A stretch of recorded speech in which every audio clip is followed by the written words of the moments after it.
صلاة الفجر أيها المؤمنون المحافظة عليها جماعة في مساجد المسلمين للرجال دلالة على البراءة من النفاق. قال عليه الصلاة والسلام: ليس صلاة أثقل على المنافقين من الفجر والعشاء ولو يعلمون ما فيهما لأتوهما ولو حبوا.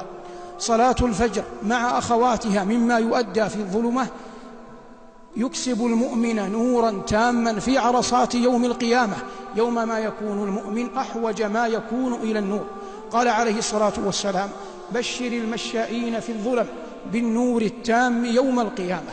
أيها المؤمنون، يقول نبيكم صلى الله عليه وسلم: من صلى الفجر فهو في ذمة الله، فلا يطلبنكم الله بشيء من ذمته. إن أعظم ما يقف به المؤمن على هدي محمد صلى الله عليه وسلم أن يعلم أن النبي عليه الصلاة والسلام مات وهو محافظا على هذه الصلاة وغيرها أعظم حفظ، حتى إنه قال في السنة القبلية التي قبلها: ركعتا الفجر خير من الدنيا وما فيها.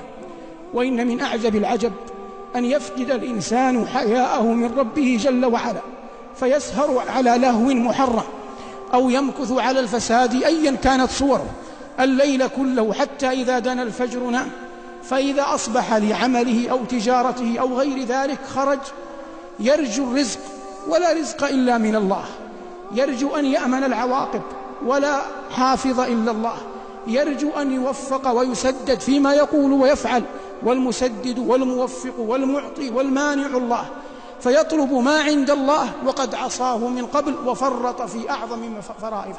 يقول الله تبارك وتعالى: أمن هذا الذي هو جند لكم ينصركم من دون الرحمن إن الكافرون إلا في غرور أمن هذا الذي يرزقكم إن أمسك رزقه بل لجوا في عتو ونفور أفمن يمشي مكبا على وجهه أهدى أمن يمشي سويا على صراط مستقيم.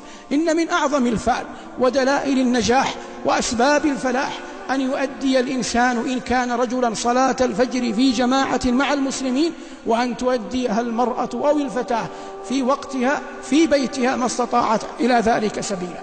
فأداء صلاة الفجر نوع من السكينة والإطمئنان وأمان، ويقع المؤمن في ذمة الله. وليس المراد أن يكون المؤمن في ذمة الله أنه لا يصيبه أذى، هذا لا يمكن أن يثبت لا عقلا ولا نقلا، فإن النبي عليه الصلاة والسلام صلى الفجر يوم أحد ومع ذلك كسرت رباعيته وشج رأسه وأدمي عليه الصلاة والسلام. ولكن المقصود أن الإنسان إذا بقي يبقى على خير وعافية، وإن قبض يقبض وقد كان في ذمة رب العالمين جل جلاله، والله تبارك وتعالى خير الحافظين. فكل سبب أدى إلى المحافظة عليها يجب أن يشرع المؤمن ويسعى إليه، وكل سبب أعاق عنها أو حرم منها أو منع إياها فيجب على المؤمن أن ينأى بنفسه عنه ويتجنبه، لأنه لا جمع بين الاثنين، لا يمكن أن يتم الأمران سويا. الله تبارك وتعالى خلق الناس منكم مؤمن ومنكم كافر، وبين لعباده النجدين، وأداء صلاة الفجر جماعة من أعظم أسباب التوفيق.